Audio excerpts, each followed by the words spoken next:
19 सितंबर 2026 से मेरा ज्योतिष का एक कोर्स ज्योतिष अलंकार बाय आचार्य निखिल दत्याल स्टार्ट हो रहा है।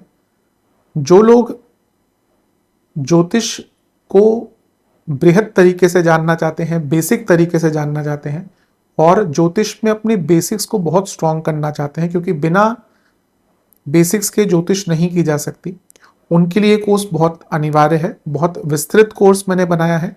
जो लोग इंटरेस्टेड हैं ज्योतिष सीखने में ऑनलाइन मेरे द्वारा, वो इस नंबर 9211790270 इस नंबर पर व्हाट्सएप कर दें।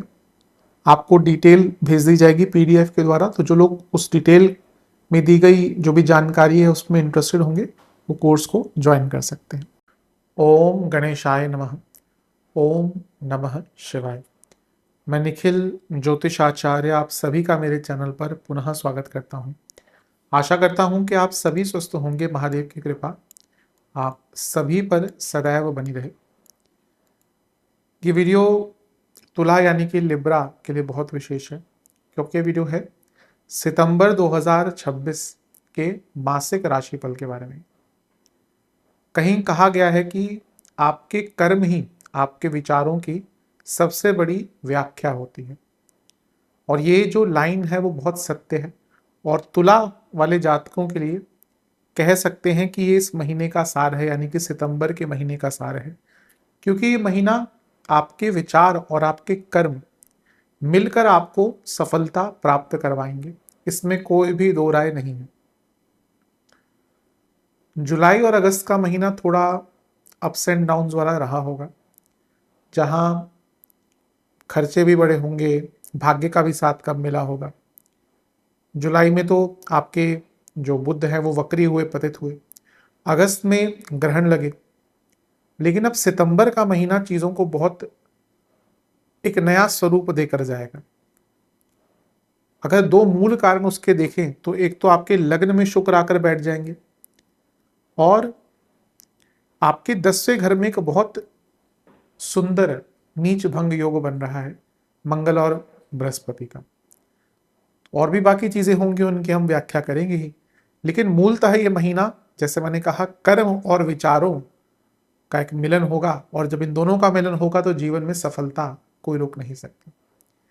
जो मेरा मासिक राशिफल होता है वो जीवन की मुख्य चीजों पर आधारित होता है, जैसे कि सामान्य विश्लेषण, career, business, income, investment, love life, married life, student, सेहत। और इसके साथ ही वीडियो के अंत में कुछ विशेष उपाय भी बताता हूं, जिसके करने से महीने की सकारात्मकता में वृद्धि अवश्य होती है। लग्न राशि या चंद्र राशि यदि आपकी तुला है, लिब्रा है, दोनों ही देख सकते हैं। जहां से सूट रिलेट ज्यादा करता है वहां से देखिए। व्यक्तिगत तौर पे मेरा मानना है लग्न से देखेंगे तो अच्छा है, इनकेस नहीं पता है तो चंद्र राशि से भी इसको देख सकते हैं। शुरू करते हैं इस अत्यंत महत्वपूर्ण राशिफल का सामान्य विश्लेषण के साथ। शुरू करते हैं सामान्य विश्लेषण के साथ। सर्वप्रथम तो आपके 11वें भाव में बहुत सारे ग्रह पहले हफ्ते होंगे, तो धन के कई रुके हुए कार्य इस महीने के शुरुआती भाग में ही आपके बनते हुए दिख रहे हैं। 10वें घर के स्वामी, लाभ स्थान के स्वामी सूर्य, केतु, रुका हुआ पैसा, और 12वें घर के स्वामी बुध, कुछ यात्राएं आपकी अटक रही थी, वो इस महीने के शुरुआती भाग में ही, सितंबर के शुरुआती भाग में ही पूर्ण हो जाएंगी। लग्न पर राहु का प्रभाव है, और अब राहु राशि बदलने के पास में है। तो जैसे मैंने वीडियोस भी बनाई ही थी रिसेंटली, राहु जाते जाते थोड़ा छल कर जाते हैं, राहु जाते जाते थोड़ा कपट कर जाते हैं, राहु जाते जाते थोड़ा माया का जाल बिछा जाते हैं। तो अब से लेकर दिसंबर तक do not take many risk, क्योंकि ये राहु आपको करेंगे विवश। मैंने खैर इस पर वीडियो बनाई ही है, उस पर तो मैंने बहुत विस्तार से बताया। लेकिन ये राहु जाते जाते, जैसे मैंने कहा ना, थोड़ा सा Rahu is a notorious child. जैसे शरारती बच्चा होता है ना, राहु भी वैसा ही है। क्योंकि शरारती बच्चे को भी हम क्या बोलते हैं कि मत करो मत करो, लेकिन वो करेगा। वैसा ही राहु का प्रभाव भी होता है। राहु के प्रभाव में आप किसी को कितना भी समझा लो, मैं तो कई ऐसे क्लाइंट्स हैं उनको मैं कई बार बोलता हूँ ये मत करना मत करना, कंसल्टेशन भी ले ली, पर मुझे पता है, मैं देख रहा हूँ कि भैया राहु की दशा चल रही है, अंतर दशा चल रही है, ये नहीं मानेंगे मेरी बात।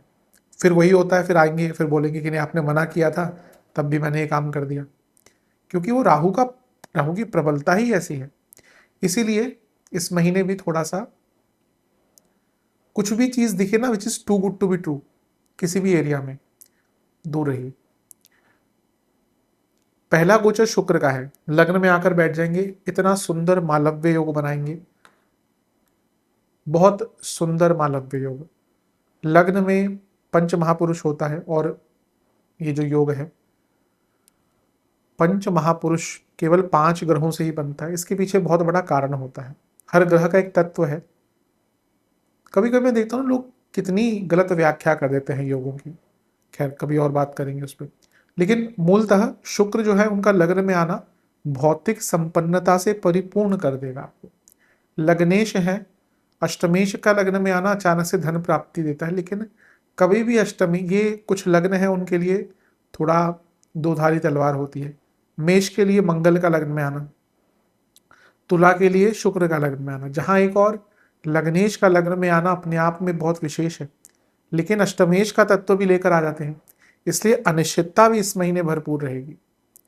लेकिन लग्न में शुक्र और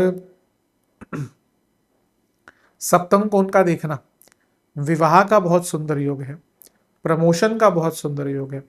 राहु का प्रभाव शुक्र पर, यानी कि असीमित संभावनाएं, भौतिक रूप से स्पेकुलेटिव मार्केट्स हो, बिजनेस स्टार्ट करना हो, 2 नंबर के काम हो, विदेश के काम हो, अपने ऊपर खर्चा करना हो, इन सब में लाभ ही लाभ प्राप्त होगा। लेकिन जैसा मैंने कहा था, अष्टमेश है शुक्र और राहु का प्रभाव। Everything that glitters is not gold. ये महीना इस बात को बहुत संभाल कर रखिएगा, समझ कर रखिएगा, that everything is glittering in your life may not be a gold, may not be gold. तो क्योंकि ये महीना माया का जाल बहुत बुनने वाले हैं, बल्कि जो राहु शुक्र मिलकर, तो कई बार क्या होता है, मन कहता है कि नहीं मुझे अध्यात्म की तरफ जाना है, लेकिन राहु शुक्र, कई बार ऐसा होता है कि बहुत ऐसी कुंडली है, शनि की दशा आ गई। अभी आज ही सुबह कुंडली देख रहा था एक महिला की मैं, अष्टम के शनि दशा आ गई। एक मन कह रहा है कि अध्यात्म की तरफ बढ़े, एक मन कहता है नहीं मैं लग्जरीज नहीं छोड़ सकती। यही होता है राहु शुक्र का मायाजाल। तो माया का पुल जो होता है वो बहुत स्ट्रांग होता है। माया क्या है, हर चीज जो हमें लगती है ना कि हमें बहुत चाहिए, इसके बिना हम रह नहीं सकते, और हमारा बहुत ज्यादा किसी चीज के प्रति आकर्षण, बहुत भोग, बहुत विलास हो जाता है, जो चीज जरूरत से ज्यादा पसंद आनी शुरू हो जाए, वो सब माया है। और हम घिरे हुए इन सब चीजों से। कुछ भी चीज देख लीजिए, बच्चों के प्रति माया, बच्चे पूछते तक नहीं, लोग परेशान हैं, बच्चे अपने पैसा कमा के पार्टियां कर रहे हैं, माँ बाप परेशान हैं, माया। बच्चे ने नहीं बोला आप हमारे लिए वेट करो, पर माया, माया का जाल है। 70-80 साल के हो गए तो पोता भी देख जाए, पोती भी देख जाए, क्या है, माया।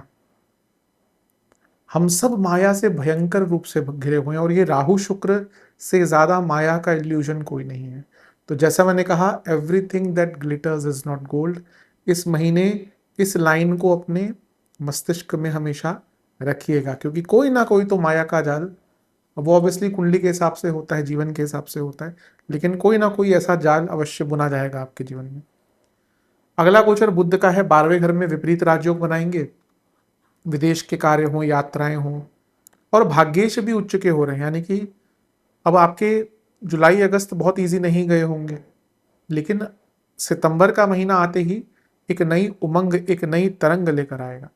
आपके योग कारक भी वक्री चल रहे हैं, तो एटलीस्ट कहीं से तो थोड़ी सी स्ट्रेंथ मिली। चलो आपके जो भाग्येश हैं एटलीस्ट वो बली हो गए, तो चीजें थोड़ी सी सरल हो जाएंगी, कार्य थोड़े बनने शुरू हो जाएंगे। नवमेश है बुध, उनका वक्री शनि से समसप्तक होना, ये थोड़ा बॉसेस से प्रॉब्लम दिखाता है, जो आगे भी बढ़ेगी, मैं आऊंगा उस पर। तो इस महीने अपने बड़ों से, अपने बॉसेस से थोड़ा सा बनाकर रखें तो अच्छा है। 10 तारीख को अमावस्या योग पड़ेगा 11वें घर में। इस तारीख के आसपास, 10 तारीख से 2-3 दिन पहले, 2-3 दिन बाद, कोई बहुत बड़ा फाइनेंशियल ट्रांजैक्शन, कोई बहुत बड़ी फाइनेंशियल डील ना करें। ये ऐसा टाइम है जब जीवन में सब कुछ होते हुए भी ऐसा लग सकता है कि कुछ भी नहीं, खाली हाथ आए थे हम, खाली हाथ जाना है, वो तो है सत्यता। लेकिन यहाँ पे ऐसा लगता है कि सब कुछ खाली हाथ ही है, बल्कि रियलिटी में सब कुछ हो आपके पास। तो ये वैसा ही टाइम है। कुछ लोग की होती है, अगर 11वें घर में केतु चंद्रमा है, दुनिया भर की चीज़ें उनके पास हो, लेकिन दो चीज़ें होती हैं उनकी प्रॉब्लम। पहला तो उनको लगता है कि कुछ भी नहीं है, दूसरा जो चीज़ उनको रियल में चाहिए होती है ना वो कभी नहीं मिलती। तो यहाँ पे जो अमावस्या दोष बन रहा है वो भी आपको थोड़ा ऐसा ही फील करवा सकता है। अगला गोचर सूर्य का कन्या में होगा। अब 12वें घर के स्वामी 11वें घर के स्वामी के साथ है। विदेश से पैसा आने की उम्मीद बहुत है, विदेश का कुछ काम करते हैं उम्मीद बहुत है। लेकिन अभी नवमेश बुध हुए शनि से, वक्री शनि से शमसप्तक, अब पिता पुत्र आमने सामने आ गए। तो पिता पुत्र की तो वैसे ही नहीं बनती यूजुअली। यूजुअली भी आप देखें ना कि पिता पुत्र की जो एक रिलेशन है स्पेशली इंडिया में, विदेशों में भी है ऐसा नहीं है, क्योंकि both are man, both have egos, दोनों को लगता है कि हम ही सही हैं। अधिकतम पिता बोलते हैं कि हमने ऐसा किया तो तुम भी ऐसा करो, जो कि गलत है, क्योंकि हर समय पे ना चीज़ें बदल रही हैं। हाँ, पुत्र को भी हमेशा अपने जो पिता हैं उनके एक्सपीरियंस से सीखना चाहिए। दोनों ही साइड से बहुत ईगो कम करने की आवश्यकता होती है। अधिकतम जो पिता पुत्र संबंध है उसमें ईगो आता ही है, इसलिए वो खराब होते हैं। मेल ईगो आता ही है उसमें। यहाँ पे जब हम सूर्य की बात करते हैं तो बॉसेस की भी बात करते हैं, और केवल पुत्र नहीं, यहाँ पे पुत्री भी है। अब क्योंकि कई चीज़ें मेल सेंट्रिक हैं, आप कोई भी ज्योतिष का शास्त्र पढ़ लें तो मेल सेंट्रिक है वहाँ पे। अगर हम संतान की बात भी करेंगे तो पुत्र ही बोलेंगे। तो ऐसा नहीं कि वो ज़्यादा, अगर हम पिता से संबंध की बात करें तो दोनों का हो सकता है, लेकिन मूलतः जो हम सामान्यतः देखते हैं यूजली पिता और पुत्र का ही संबंध ज़्यादा सेंसिटिव होता है, मतलब कि जहाँ पे ज़्यादा प्रॉब्लम्स होने की संभावनाएं होती हैं। कभी कभी माता की अपनी पुत्री से नहीं बनती, ये भी बहुत सत्यता है। तो यहाँ पे पिता पुत्र संबंध या अपने बड़ों से संबंध थोड़ा, बॉसेस से संबंध थोड़ा बना कर रखें। इसके बाद होगा महीने का सबसे बड़ा गोचर, मंगल 10वें घर में आकर बनाएंगे नीच भंग राजयोग। मंगल हर 1.5 से 2 साल में नीच के हो जाते हैं। नीच बुरा शब्द नहीं है यहाँ से, इस संदर्भ में नीच का मतलब बहुत होते हैं। अब कुछ लोग, किसी ने एक बार प्रश्न भी पूछा था कि नीच शब्द का उपयोग तो नहीं होना चाहिए। तो ऐसे कई शब्द हैं जिसमें संस्कृत का जो एक आधार है उसको माने तो एक शब्द के कई मायने हो सकते। तो नीच मतलब जो जो विकृत है, जो अपने नॉर्मल, जो अपने अच्छे तत्वों से थोड़ा हिल गया है, वो नीच का है। अच्छा मंगल लड़ाई नहीं करेगा, एग्रेशन होगा, but he know how to control. बुरा मंगल, थोड़ा पीड़ित मंगल, वो रोज भिड़ेगा लोगों से। अब यहाँ पे नीच भंग मंगल का हो रहा है बृहस्पति के द्वारा, 12 साल में एक बार हो सकता है। तो आपके दो उपचय भावों के स्वामी बृहस्पति मंगल का नीच भंग कर रहे हैं। इतनी तीव्र गति से काम बनेंगे ना, आपकी जॉब चेंज नहीं हो रही थी, आपकी जॉब लेट से चली गई थी, आपका कोई प्रॉपर्टी का काम अटक गया था, आपका कोई लीगल काम अटक गया था, आपका कोई धन का काम अटका हुआ था, आपको बिजनेस में कुछ लाभ नहीं मिल रहे थे, कोई पेमेंट अटकी हुई थी। ये नीच भंग तो सफलता की कुंजी है इस महीने। दोनों ही चौथे घर को देखेंगे तो प्रॉपर्टी खरीदने का योग है, प्रॉपर्टी संबंधित बहुत लाभ मिलने का योग है, वाहन खरीदने का योग है, कंस्ट्रक्शन स्टार्ट कराना का योग है, कोई लीगल वर्क नहीं पूरा हो रहा आपका प्रॉपर्टी का, उसको पूर्ण करने का योग है। तो ये महीना एक प्रकार से बहुत अच्छा है। और जैसे मैंने कहा, यहाँ पे कर्मों कर्मों और विचारों का मिलन हो रहा है। मंगल को हम कर्म का कारक तो नहीं कहेंगे, लेकिन एफर्ट्स का कारक तो है। और बृहस्पति कहीं ना कहीं हमारी हमारी विजडम है, तो जब इन दोनों का मिलन भी होता है ना तो बहुत अच्छा होता है। तो जो भी आपकी प्लानिंग चल रही है उसको इम्प्लीमेंट करने के लिए इससे अच्छा टाइम नहीं मिल सकता।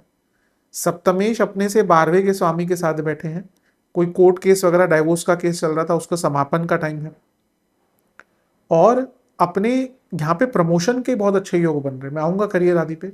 तो ये नीच भंग तो आपके जीवन के आधार को बदलने के लिए, may be on a short term level, बहुत अच्छा है। कई दुविधाएं, कई रुकावटें जो आ रही थी ना, उनसे निकलने का बहुत सुंदर योग बन रहा है।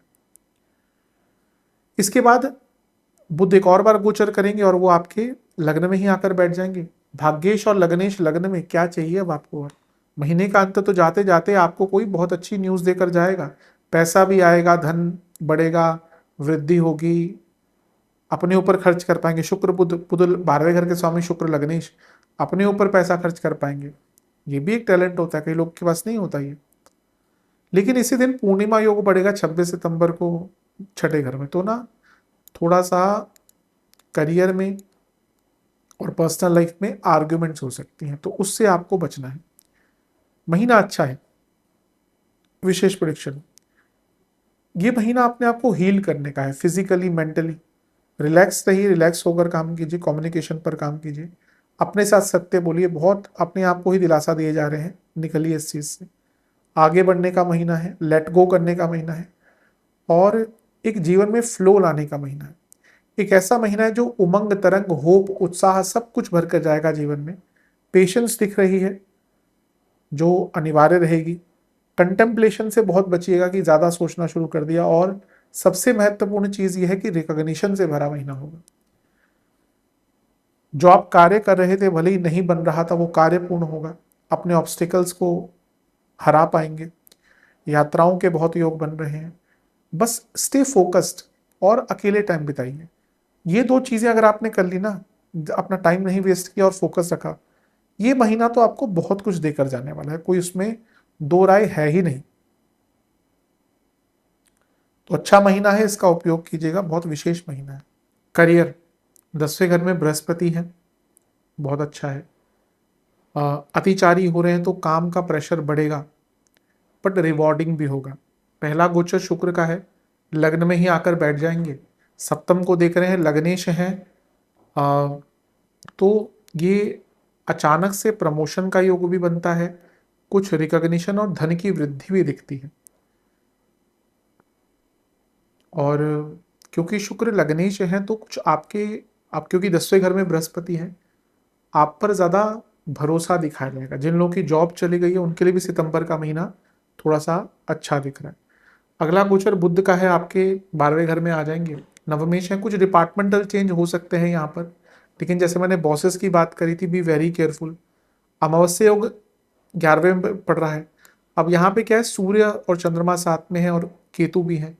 ये कॉन्टिन्यूसली दिखा रहा है कि 10 सितंबर से बॉसेस से कन्फ्रंटेशंस, आर्ग्यूमेंट स्टार्ट हो जाएंगे।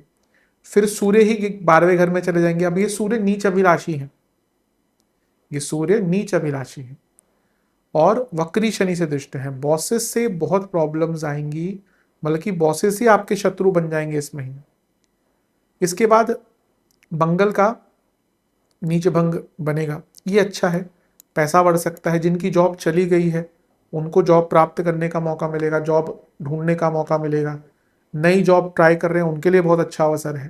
तो ये बहुत अच्छा समय है। और इसके बाद जाते जाते महीने के अंत में बुध तुला में आ जाएंगे, यानी कि लग्न में। अगेन पैसा बढ़ता हुआ दिख रहा है, कुछ ना फाइनेंशियल इंक्रीज में भी, परफॉर्मेंस बोनस हो, इंसेंटिव्स हो, इस महीने काफ़ी अच्छे दिख रहे हैं। और महीने के अंत में पूर्णिमा छठे घर में लग रही है, जहाँ पे शनि वक्री है। ये हो सकता है कि इस महीने के अंत में भी आपको कुछ बहुत बड़ा काम दिया जाए, जो बहुत भारी, बहुत मुश्किल भी हो सकता है। लेकिन मेरे हिसाब से जो गुरु मंगल का नीच भंग है ना, ये बहुत स्ट्रांग है। तो अगर कुछ अलग काम मिलता भी है तो उसको हाँ कह दीजिएगा, वो आपके करियर का उत्थान ही फ्यूचर में करेगा। केतु 10वें घर में आने को तत्पर है, तो ये एक बहुत मेजर चेंज दिखा भी रहा है आपके करियर में। आप में से कई लोग का करियर आने वाले 5, 6, 7 महीनों में बहुत थ्रू चेंजेस जाने वाला है। विशेष प्रेडिक्शन, अपने बॉसेस से कम्युनिकेशन क्लियर रखिए, और जो नहीं कर सकते वहां मना कर दीजिए। सरेंडर होना चाहिए, हम सबके अंदर एक सरेंडर का भाव होना चाहिए। सपोर्ट मिलेगा इस महीने, नो डाउट। लेकिन जो भी चैलेंजेस आ रहे हैं उनको एम्ब्रेस कीजिए, चेंजेस को एम्ब्रेस कीजिए और अडेप्टेबल रहिए। ये महीना ऐसा है जहाँ पे जो आपकी वैल्यूज़ है, आपकी जो स्किल्स है, वो बहुत महत्वपूर्ण रोल निभाएगी। और कहीं ना कहीं आपको अपना पर्पस ढूंढना है आपके कार्य क्षेत्र में। कई जगह पर आपको एक अपनी लॉयल्टी, अपनी लीडरशिप स्किल्स भी दिखानी पड़ेगी। और थोड़ा टफ टाइम कभी कभी आएगा, लेकिन मुझे लगता है कि बहुत आराम से उससे निकल जाएंगे। Be mentally strong and be mentally present, ये दो चीज़ें आपको बहुत मदद करेंगी। महीना अच्छा है, बुरा नहीं है। बिजनेस की तरफ चलते हैं। जहाँ तक बिजनेस की बात है, लग्न में ही शुक्र आकर बैठ जाएंगे, वेरी गुड, क्योंकि लग्नेश हैं। सप्तम से धन के स्वामी हैं, मालव्य नाम का महापुरुष योग बना रहे हैं। तो बड़ा काम मिलेगा ये महीना, बड़ा काम। इवन जो लोग बिजनेस स्टार्ट करने का विचार कर रहे थे, बहुत अच्छा महीना है, क्योंकि मंगल नीच भंग में आएंगे। अगला गोचर बुध का होगा, बुध आपके 12वें घर में आकर बैठ जाएंगे। अगेन भाग्य स्थान के स्वामी, लक्ष्मी भाव के स्वामी, सप्तम से छठे के स्वामी और उच्च के हो गए। कोई पेपर वर्क का काम अटक रहा था, कोई लोन नहीं मिल पा रहा था, कोई फंड आपके रुक गए थे, बहुत अच्छा टाइम है। बस ध्यान ये दीजिएगा कि वक्री शनि देख रहे हैं, तो जो भी आपके रिटर्न वर्क है ना, उसको बहुत अब अटकाइएगा मत। कोई भी पेपर वर्क है, रिटर्न वर्क है, वो अटकाइएगा मत। 10 तारीख को अमावस्या योग पड़ेगा लाभ स्थान में, तो यहाँ पे पेमेंट अटक सकती है, थोड़ा केयरफुल रहेगा। कोई भी बड़ी ट्रांजैक्शन है वो इस समय के आसपास ना ही करे तो अच्छा रहेगा। 18 सितंबर को मंगल कर्क में जब आएंगे, क्योंकि वो 10वें अच्छा सॉरी, इससे पहले सूर्य का गोचर होगा, सूर्य कन्या में आ जाएंगे। अगेन बुध आदित्य योग बना, 11वें 12वें घर के स्वामी और सूर्य बुध साथ में आए। जो लीगैलिटीज अटक रही थी, लीगल फॉर्मेलिटीज अटक रही थी, उनको पूर्ण करने का अच्छा टाइम है।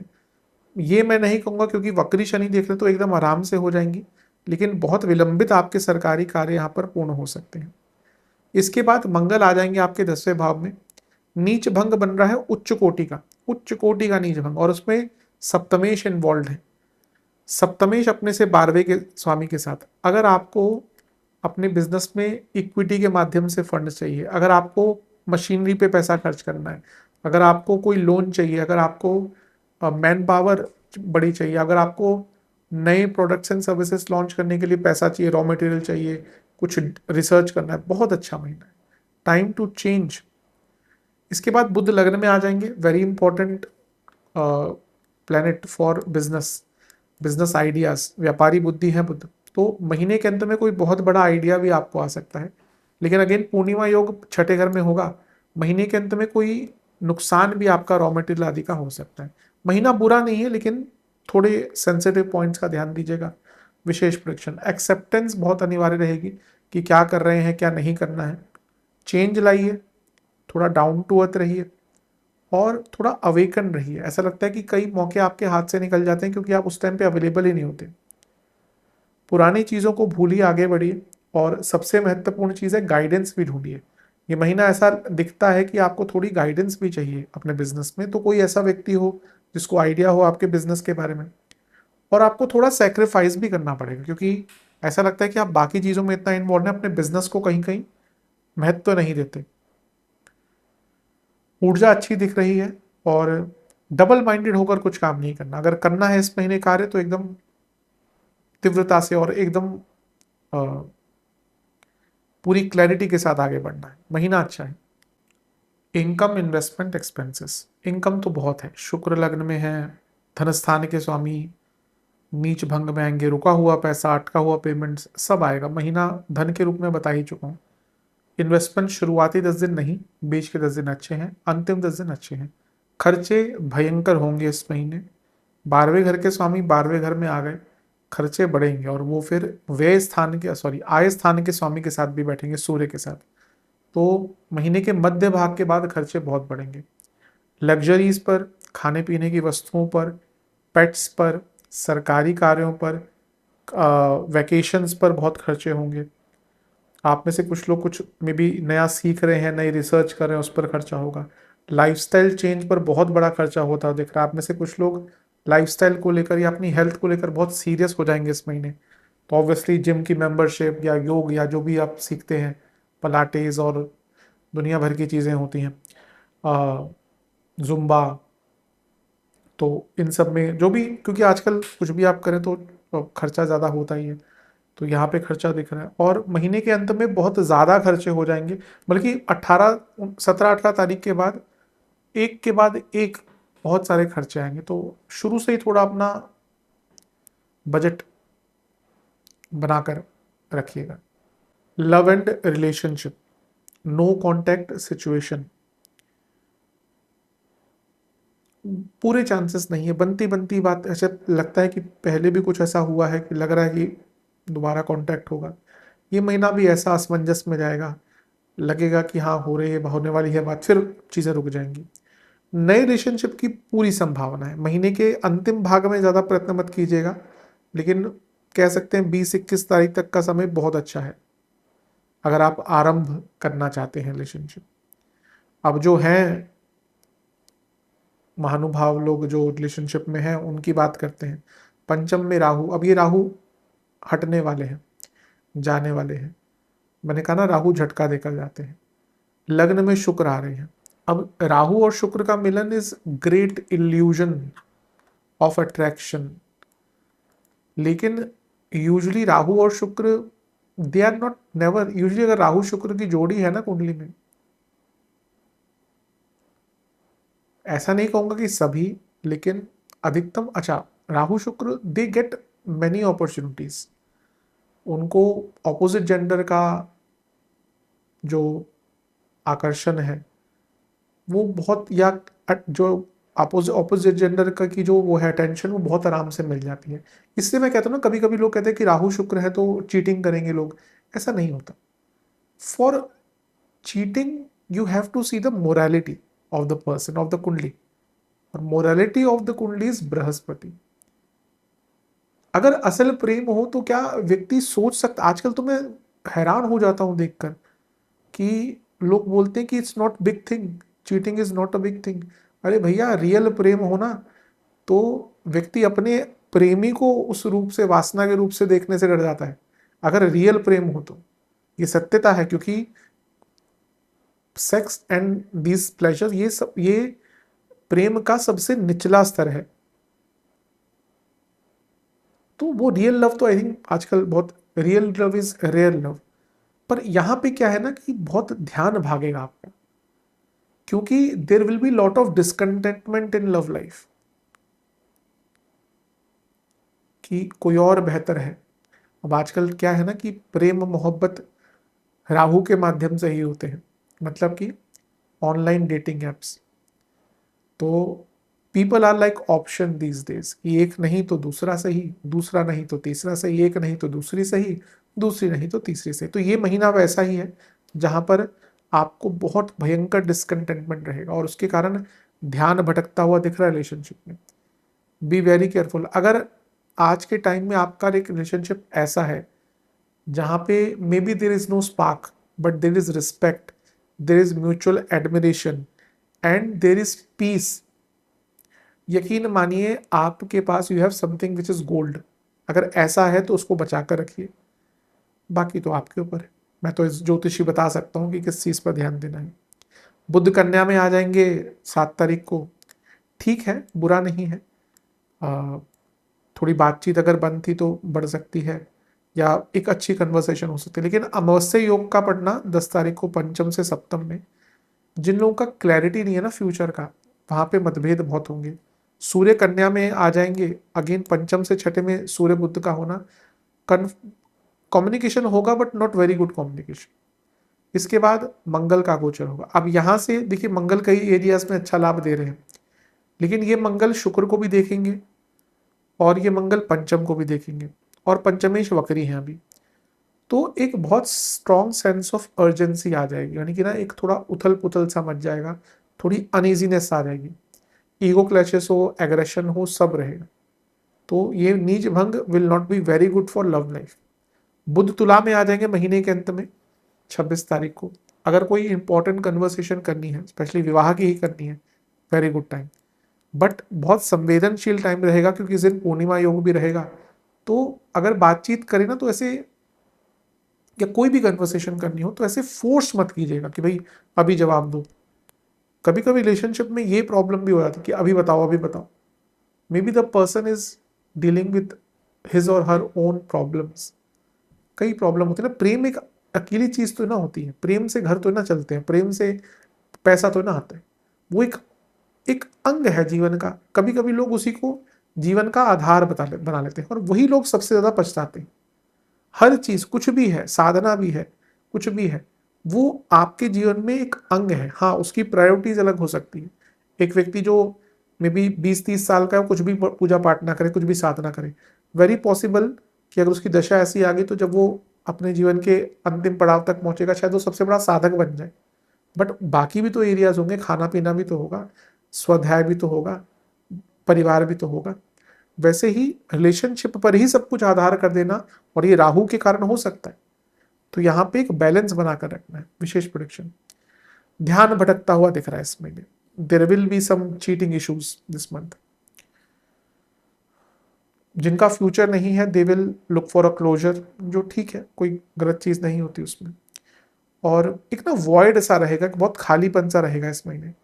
कभी कभी होता है कि कोई दिक्कत नहीं चल रही, मिलते भी हैं रेगुलरली, अच्छी बातें भी होती हैं, गुड नाइट गुड मॉर्निंग भी हो रहा है, फिर भी लगता है कि अधूरापन है। वो क्यों है? तभी मैं कहता हूँ ना कि राहु के काल में जो डेटिंग्स हो रही हैं, लव रिलेशनशिप हो रहे हैं, वो अधूरे हैं, क्योंकि इंटेलेक्चुअल एंड स्पिरिचुअल कनेक्शन नहीं होता आज के टाइम में। इसलिए एक स्पार्क है राहु, जो स्पार्क से रिलेशनशिप स्टार्ट होते हैं ना, उनका स्पार्क लगी अंत में आके थोड़ा खराब हो जाता है। तो हमेशा रिलेशनशिप में थोड़ा एक इंटेलेक्चुअल कनेक्शन बनाने की आवश्यकता है आज के टाइम में, स्पेशली क्योंकि जब हम रिलेशनशिप की बात करें तो मोस्टली यंगस्टर्स ही इसमें होंगे। ऐसा कोई अनिवार्य भी नहीं है, प्रेम तो कभी भी हो सकता है। आप 60 के हो, 65 हो, प्रेम तो कभी भी हो सकता है, ऐसा कोई नहीं। लेकिन मूलतः ज़्यादातर ये जो भाग देखते होंगे वो I think may be let's say कि 20s में, अर्ली 30s में हो सकते हैं। समय बिताइए एक दूसरे के साथ, वो बहुत अनिवार्य रहेगा। चलते हैं वैवाहिक जीवन की तरफ। लग्न में शुक्र ही आ जाएंगे, वेरी गुड, पैशन कंपैशन बढ़ेगा। लेकिन जैसे मैंने कहा राहु शुक्र का मिलन है, तो discontentment, cheating, third party situation, ये सब रहेगा। सप्तम पर केतु का प्रभाव है। कभी कभी होता है ऊपरी तौर से ना एक मैरिड लाइफ में सब कुछ सही दिखता है, आप सोशली भी एक्टिव हैं, आप लोगों से मिलने भी जाते हैं, आप इंस्टाग्राम पे पोस्ट भी डाल रहे हैं, happy married life, couple goals, bare minimum, सब चल रहा है, लेकिन अंदर बहुत प्रॉब्लम है। तो ये महीना ऐसे लोगों के लिए जिनका बाहरी सब कुछ ठीक चल रहा है लेकिन अंदर बहुत दिक्कत है, बहुत परेशानी रहेगी, क्योंकि वो चीज़ें जो अब तक छुपी हुई है ना, वो सामने आएंगी। तो शुरुआत में लगेगा महीना बहुत अच्छा है, लेकिन जैसे जैसे महीना आगे बढ़ेगा वैसे वैसे there will be problem, discontentment, cheating, trust issues.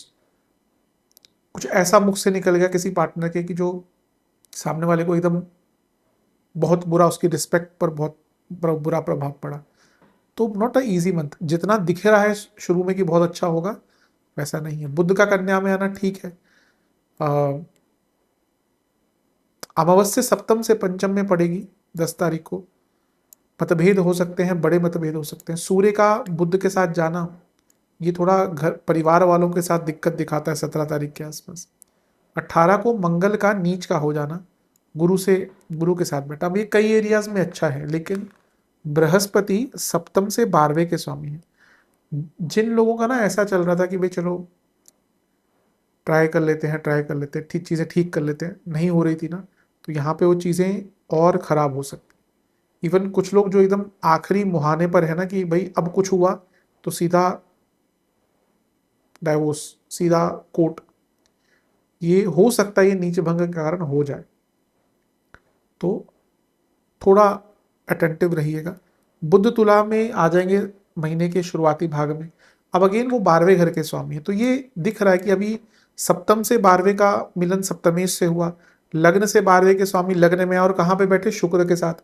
अच्छा, मैरिड लाइफ की बात कर रहे हैं, तो ये जो शुक्र है ना, वो इनकी गति महीने के अंत तक आते आते बहुत स्लो हो जाएगी, क्योंकि ये अक्टूबर के स्टार्ट में वक्री हो रहे हैं। शुक्र भी बहुत लंबे टाइम बाद वक्री होते हैं, बुध की तरह नहीं है। शुक्र लास्ट टाइम वक्री हुए थे 2025 मार्च के आसपास, अब वक्री हो रहे हैं 2026 अक्टूबर में, मंगल के जैसे ही इनका, क्योंकि गति सूर्य के आसपास ही है। खैर, शुक्र का जो रेट्रोग्रेशन का जो थ्योरी है वो थोड़ा सा आउटर प्लैनेट से अलग है, कभी अलग चर्चा करेंगे। या जो सीख रहे हैं, जब कई लोगों ने एनरोल कर लिया है क्लास में, तो उनको तो चल बताएंगे ही, या उनको तो उनके साथ तो इसमें चर्चा करेंगे ही। तो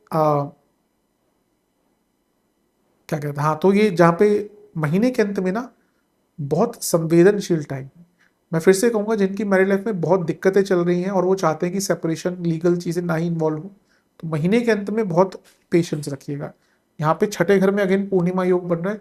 छोटी सी बात भी ना बहुत भयंकर आकार ले सकती है। विशेष प्रोडिक्शन, कनेक्शन बहुत कम महसूस होगा इंटेलेक्चुअल लेवल पर, और लड़ाई झगड़े बहुत होंगे। एक एम्पथी, एक इमोशन जो होता है ना, या होना चाहिए, वो गायब सा दिख रहा है। और सबसे महत्वपूर्ण चीज ये है कि एक एफर्ट भी कम रहेगा इस महीने दोनों ही साइड से चीजों को ठीक करने का। बहुत ऐसी चीजें हैं जो सामने आएंगी, ऐसी परिस्थितियां, ऐसे भाव, ऐसी चीजें, ऐसे लोग जो मैरिड लाइफ को इस महीने हिलाकर रख सकते हैं। महीना थोड़ा शांति से ही बिता लें तो अच्छा रहेगा। स्टूडेंट्स, एग्जाम्स, शुरुआती 10 दिन बहुत अच्छे हैं, बीच के 10 दिन बहुत अच्छे हैं, अंतिम 10 दिन बहुत अच्छे हैं, पूरा महीना एग्जाम्स के लिए बहुत अच्छा है। बस महीने के अंत में जो जो जो प्रेमी है, यानी कि जिनका रिलेशनशिप वगैरह चल रहा है, वो थोड़ा सा ध्यान दें, क्योंकि आपका उसके कारण से ध्यान हट सकता है। अगर हम रिलेशनशिप की बात करें, और सॉरी स्टूडेंट्स की बात करें, तो पंचम में राहु है, विदेश जाने का प्रयत्न करना चाहते हैं तो बहुत अच्छा टाइम है। अभी 4 महीने है राहु यहाँ पे, 3-4 महीने हैं। पंचमेश वक्री है तो विलंब रहेगा, शनि वक्री है तो चीजें विलंबित रहेंगी। लग्न में लग्नेश का आना भाग्यवर्धक होता है, जो 2 तारीख को हो जाएगा। बुध का कन्या में आना अगेन कारक है, बहुत अच्छा है। शनि से समसप्तक है, तो बुद्धिमता जो थोड़ी मंद हो गई थी जुलाई अगस्त में, वो वापस ठीक होगा। अमावस्या योग पड़ेगा आपके 11वें भाव में, ये होगा 10 सितंबर को। थोड़ा केयरफुल रहेगा क्योंकि काम थोड़े अटक सकते हैं यहाँ पे आपके। इसके बाद सूर्य का भी 12वें घर में जाना कोई बुरा नहीं है। नीच भंग, सॉरी विपरीत राजयोग बनाते बुद्ध के साथ बैठेंगे, काम जो अटक रहे थे, बस अपनी आपके जो एडमिनिस्ट्रेटिव कार्य है, सरकारी कार्य है, उनको पूर्ण कर लीजिएगा। मंगल का गोचर बहुत श्रेष्ठ है, क्योंकि वो पंचम को देखेंगे नीच भंग में, तो कई, इवन अगर आपके इंटरव्यूज हैं जॉब के लिए या किसी और चीज के लिए, ये बहुत हेल्प करेंगे। अंततः बुद्ध लग्न में आ जाएंगे, तो जो बौद्धिक क्षमता थोड़ी कम हो गई थी ना जुलाई अगस्त में, वो थोड़ा सा ठीक होगा। विशेष प्रेडिक्शंस, जो बच्चे जॉब ढूंढ रहे हैं, स्टूडेंट्स, उनके लिए अच्छा महीना है। भाग्य साथ देगा इस महीने। थोड़ा ग्राउंडेड रहिए, डाउन टू अर्थ रहिए, चीज़ों को ईजी करिए, एक फ्लो बनाइए, और जितना हो सके अपने जीवन को सरल करिए। आई थिंक सरलता इस महीने की सफलता की कुंजी है आपके लिए। सेहत, लग्न में शुक्र का आना जो अष्टमेश है, जिनको क्रॉनिक रोग रहे हैं ना या चल रहे हैं, उनको ज़्यादा ध्यान देना है। मंगल का चौथे घर लग्न को देखना, बीपी, कोलेस्ट्रॉल, हार्ट की प्रॉब्लम जिनको है, गॉल ब्लैडर, लिवर के इश्यूज चल रहे हैं, और जिनको हड्डियों की कोई प्रॉब्लम है, आर्थराइटिस आदि है, कोई डिजनरेशन की प्रॉब्लम है, तो ये सब चीज़ें ज़्यादा आपको तंग कर सकती हैं। शुरुआती दिन में जिनको डायबिटीज़ है, बी वेरी केयरफुल। पेट के रोग, नेत्र विकार, बॉडी में हीट ज़्यादा जनरेट होना, बीपी। बीच के 10 दिन में गले के रोग, चर्म रोग यानी कि स्किन डिसऑर्डर्स, नेत्र विकार, अगेन डायबिटीज़ जिनको है दिक्कत बढ़ेगी। अंतिम 10 दिन में बीपी, कॉन्स्टिपेशन, ईएनटी, कफ रोग, ब्रीदिंग इश्यूज, लाइफस्टाइल प्रॉब्लम्स। उपाय के स्वरूप में काली माता के मंदिर में एक नारियल और एक 4 मुखी सरसों के तेल का दिया अर्पण कर कर काली चालीसा का 2 बार पाठ करें। दुर्गा जी के मंदिर में उनको पुष्प की माला अर्पण करें, इत्र चढ़ाएं, इत्र दान में भी दें, अगरबत्ती दान में दें, अच्छी क्वालिटी की दीजिएगा। और वहीं पर बैठकर दुर्गा चालीसा का 2 बार पाठ कीजिएगा। एक घी का दिया अर्पण कीजिएगा जिसमें इलायची हो, इलायची डाल लीजिएगा। महादेव का दही से अभिषेक करिए, चंदन का तिलक लगाइए, सफ़ेद पुष्प अर्पण कीजिए, गुलाब के पुष्प की माला चढ़ाइए, घर में बने गुड़ की मिठाई का भोग लगाइए, और मंदिर में सफ़ेद उड़द, चावल, शक्कर का दान करें। ये करेंगे तो बहुत अच्छा। गौशाला में फलों का दान करें। आशा करता हूँ वीडियो काम आएगी। चैनल पर सब्सक्राइब कीजिए, वीडियो को लाइक कीजिए। मिलता हूँ अगली वीडियो में, तब तक के लिए ओम नमः शिवाय।